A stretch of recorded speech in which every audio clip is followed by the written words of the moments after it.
Hello and welcome to 5 tips to help you manage chronic pain while using public transport. My name is Sue Webb and I'm a clinical psychologist who works with many people to help manage their chronic pain in all sorts of different situations. When you have a long-term condition which causes a lot of chronic pain, actually getting to and fro can be really difficult.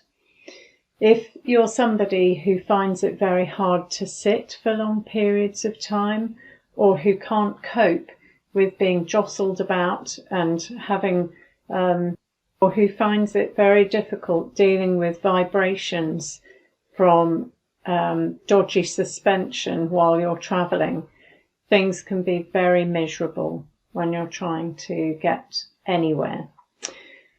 The other thing with chronic pain is that often it will interfere with your ability to drive.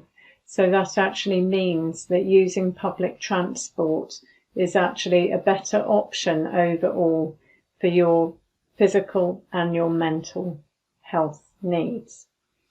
So this little video is going to give 5 tips that are helpful for anybody who is trying to get from A to B using everything like planes, trains, boats, taxis, or buses and coaches.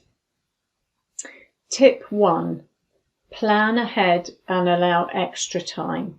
Give yourself lots of extra time to reach your destination so that you can move at a comfortable pace and avoid rushing. Get to airports and stations early so that you can try and avoid the queuing.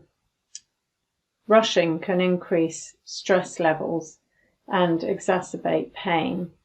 So checking things like your public transport schedule in advance and planning your journey accordingly to minimize wait times can help to reduce any unnecessary discomfort. If you can order special assistance beforehand, do it. Having someone who's aware of your needs and can help with wheelchairs, ramps and luggage makes the journey so much easier. It might also mean that they can actually get you to the front of the queue instead of having to sit about and wait. Have some good quality luggage that you're travelling with. Luggage which is light, which has 2 or 4 wheels, can minimise a lot of pressure on joints and on your back and neck.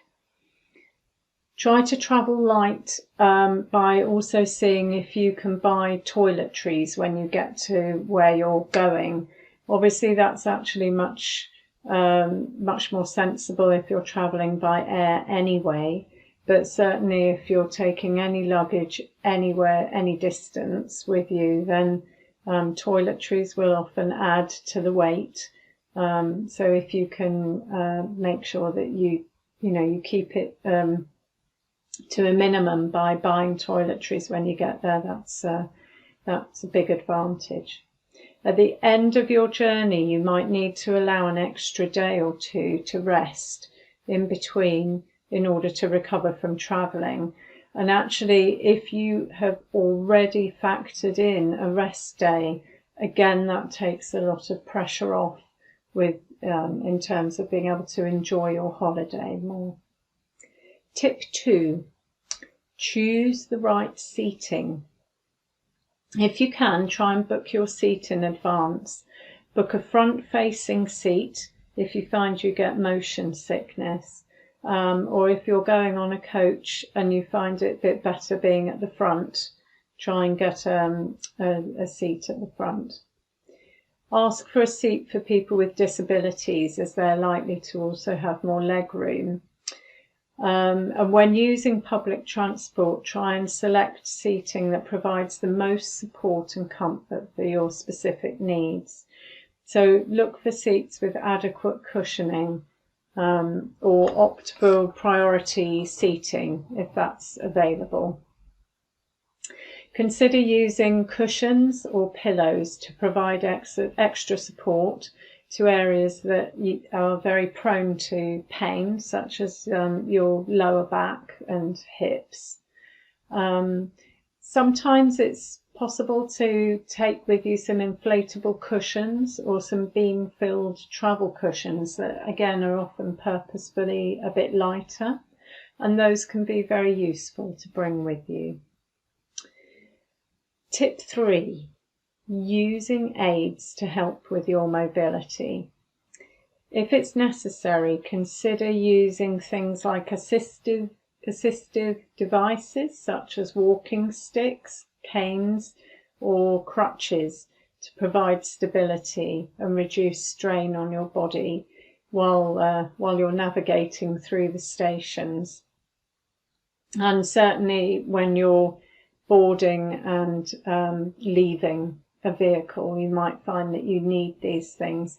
There are obviously the walking sticks that will open out into maybe not a very comfortable seat, but they do open out into a seat, and that might give you a little bit of rest for a few minutes if you're having to get from one place to another.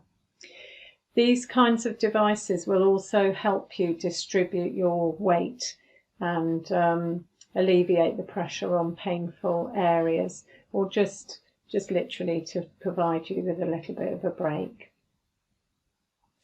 Tip 4, mind your posture.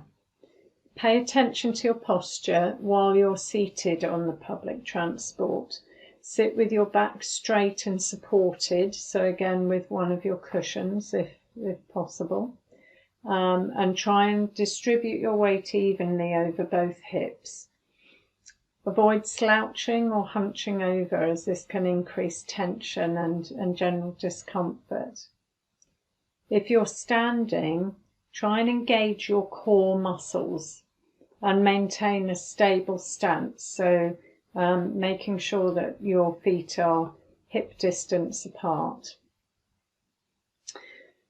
And again, all of this helps to reduce the strain on your joints, particularly if, for example, you're on a train and you're being moved about quite a bit. If you're travelling on trains or planes, try and stand up for a bit and move around during the journey to relieve the pressure on other areas that build up when you're sitting for a long time. You might need to take pain medication before you travel, and perhaps have extra supplies with you in case you have a flare-up whilst you're out or whilst you're away. The other big thing is to try and take some drinks and snacks with you to try and keep hydrated. So obviously, again, I'm aware that that's extra weight, but hopefully it gets lighter as you eat them and drink them. And it's really important when you're thinking about reducing headaches, etc., to keep hydrated. All of these kinds of things, often, so long as you don't have a lot of shoulder pain, it can help to have those in a rucksack, somewhere easily accessible. Tip 5, practice your relaxation techniques. Using relaxation during your journey can help you to manage the pain and can also promote a sense of calm. Often when people are travelling and they're grappling with chronic pain, it's very easy to start feeling quite panicky, especially if there are delays or there's a lot of crowds around and it's quite hard to get some peace and quiet. So having some relaxation techniques that you're familiar with that help you to breathe properly and calm down are really helpful. You can get lots of deep breathing apps like the Calm app and the Headspace app that are useful, or doing things like a mindfulness meditation, or listening to some favourite music, some soothing music, or some audio recordings that can help to distract your mind from pain sensations and promote relaxation.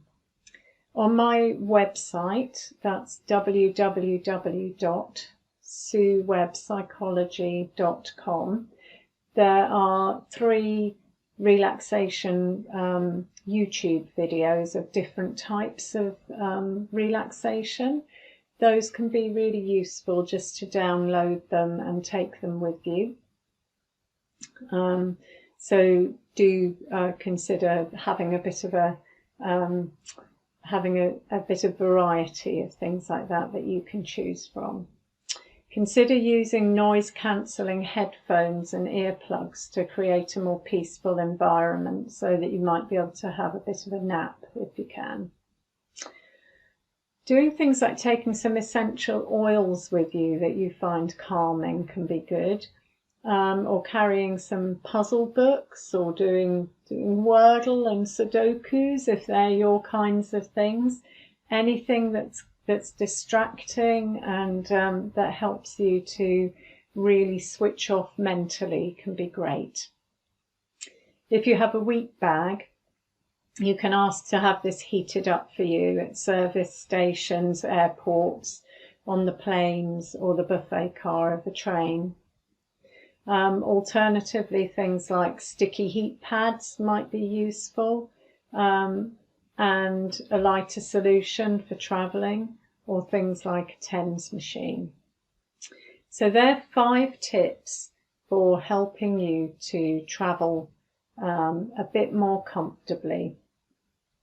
Also remember to consult your healthcare provider for personalised advice on managing chronic pain while using public transport, as they can provide additional recommendations and give you some strategies that are tailored to your very specific condition and needs. So I hope that that's been helpful, and I hope you have a lovely journey and enjoy your break.